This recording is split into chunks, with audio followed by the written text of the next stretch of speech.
தந்தை மகன் தூயாவின் பேராலே ஆமன். இன்று டிசம்பர் 8ஆம் தேதி தூய கன்னி மரியாவின் அமுதோத்சவம் பெருவிழா என்ற விழாவை கொண்டாடுகிறோம். அதற்குரிய வாசங்களை பார்க்க இருக்கிறோம். வேளாணில் இன்று மைய கருத்தாக எடுத்துக்கொண்டது என்பது அமுத உற்பவியே அருள் நிறைந்தவளே என்று ஒரு தலைப்பில் டேவிட் தன்ராஜ் ஃபாதர் அவர்கள் திருப்பலி நிறைவேற்றினார்கள். தலைப்பிலேயே அருள் நிறைந்தவள் என்று இருந்தாலும் அவர் மறைவுரையில் அருள் மிக பெற்றவர் என்று சொல்லிவிட்டார். அது பெரிய தவறில்லைதான். இருந்தாலும் அற்புதராஜ் ஃபாதர் அவர்கள் பங்கு தந்தையாக இருக்கிறார் வேளாங்கண்ணியில்.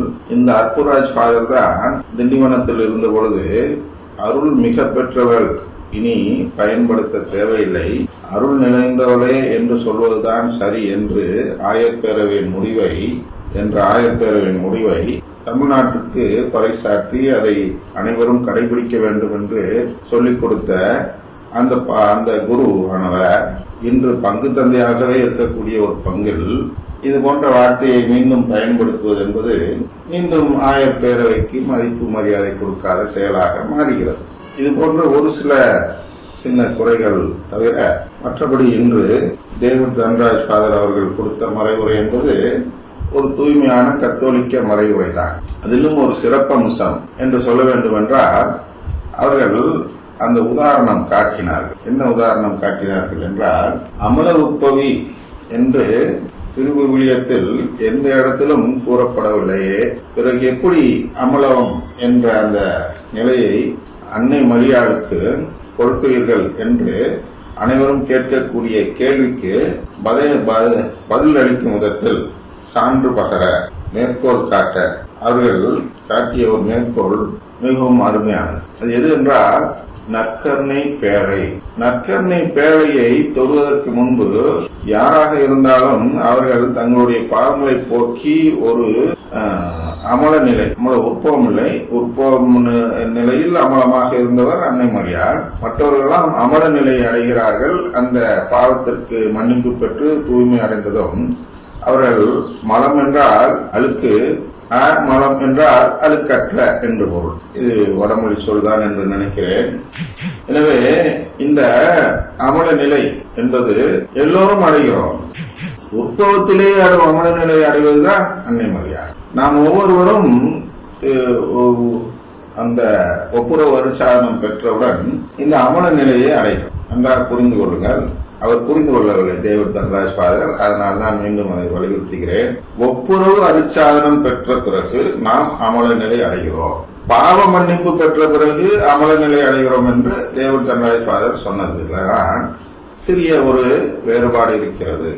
அதுபோன்று பெண் உன் தலையை மிதிப்பாள் என்று தொடக்க நூலில் சொல்வதிலும் ஒரு சின்ன ஒரு குறை இருக்கிறது. சின்னதான், ஒன்றும் பெரிய தவறு இல்லை. இன்னும் இதை திருத்தி சொன்னால் 100க்கு 100 மார்க் கிடைக்கும் அல்லவா, சென்டம் எடுத்தேன் என்று சொல்கிறார்கள் மேத்ஸ்ல. அதுபோன்று மறைவுரையில் சென்டம் அடிக்க இருக்கக்கூடிய சின்ன குறைகள் 1-2 சொல்வதை பெரிதாக எடுத்துக்கொள்ளாதீர்கள். மக்கள் புரிந்து கொள்ள வேண்டும் என்பதற்காக தான் சொல்லப்படுகிறது. ஆனால் அமல நிலை என்பது நாம் அனைவரும் பெறும் ஒரு நிலைதான். எப்பொழுது என்றால், ஒப்புரவு பெற்ற பின், கடவுளின் உறவை பெற்ற பின் மீண்டும் அதை முறித்துக் கொள்கிறோம். அடுத்த பாவம் செய்யும் பொழுது, நம்பிக்கையை இழக்கும் பொழுது, நாம் அந்த உறவை முறித்துக் கொள்ளும் பொழுது மீண்டும் பாவக்கரை படிந்தவராக மாறிவிடுகிறோம். மலம் நிறைந்த நிலைக்கு மாறிவிடுகிறோம். மீண்டும் ஒப்புரவு பெறும்போது அமல நிலையை அடைகிறோம். இப்படிதான் நம்முடைய வாழ்க்கை போய்கொண்டிருக்கு. ஆனால் அன்னை மரியாள் அவர்கள் உற்பவிக்கும் பொழுது அவர்கள் உறவு பெற்றவர்களாக போவமானார். இந்த இடத்தில் தான் ஒரு சிறிய ஒரு புரிதல் சிக்கல் வருகிறது. எதுக்கு? குருக்களுக்கும் நமக்கு.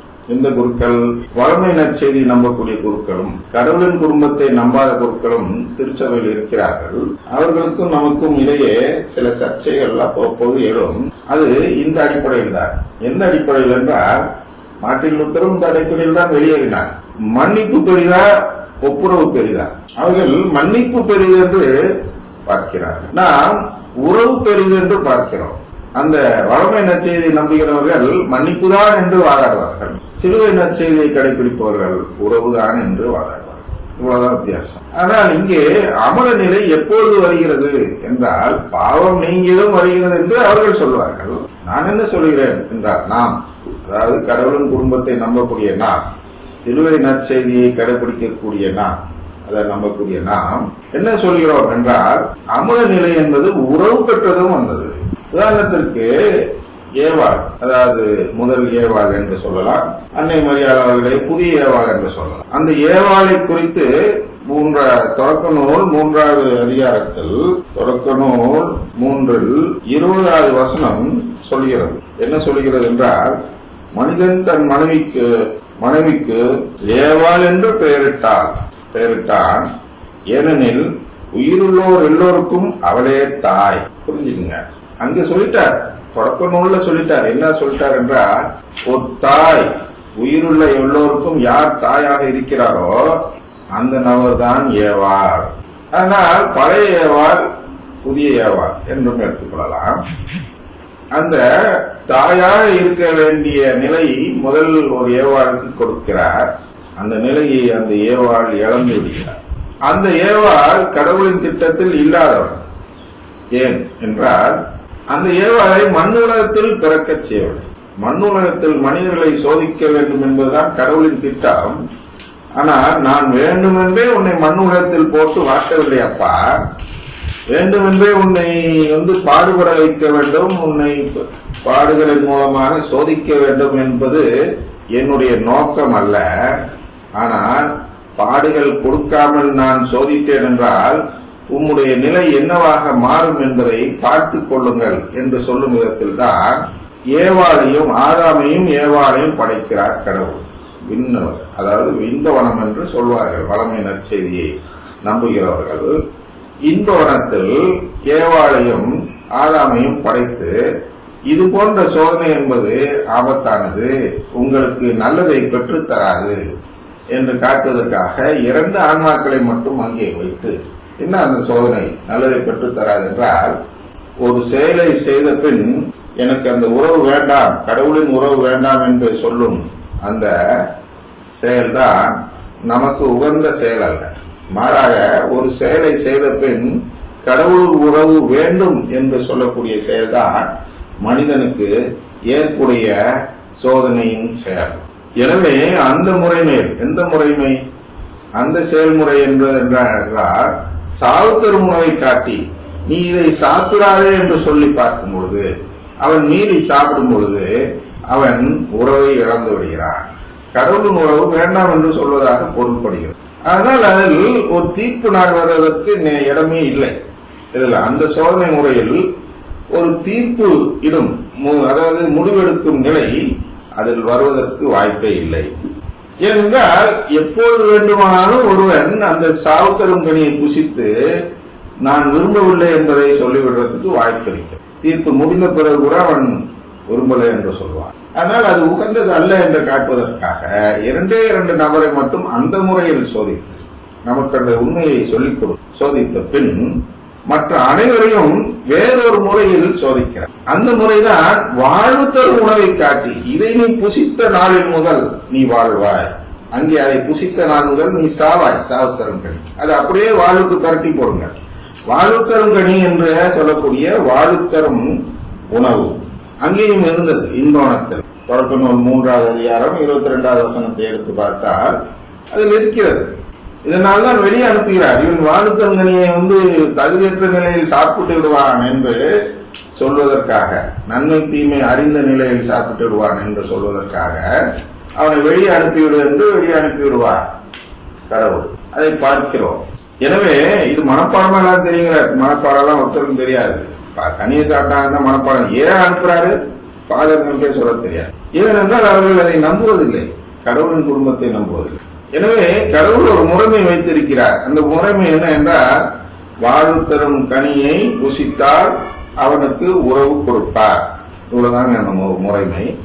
அதில் சாவு தரும் கனியை புசித்து வாழ்வை இழக்கும் முறைமை 2 நபர்களை வைத்து அது சரிவராது என்று ரூல் அவுட் பண்ணிவிட்டார். அதன் பிறகு புதிய முறைமையை ஆரம்பிக்கிறார்.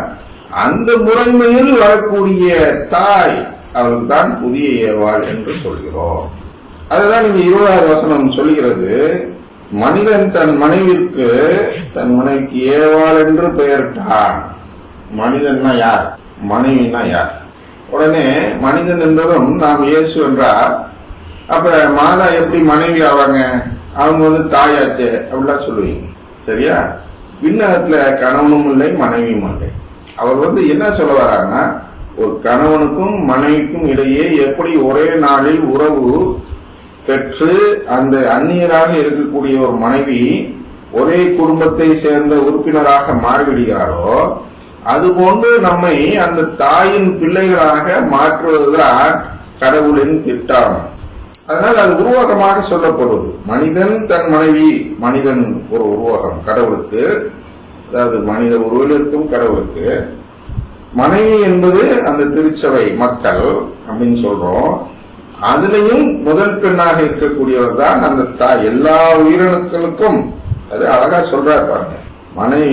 மனிதன் தன் மனைவிக்கு ஏவாள் என்று பெயரிட்டான், ஏனெனில் உயிருள்ளோர் எல்லோருக்கும் அவளே தாய்.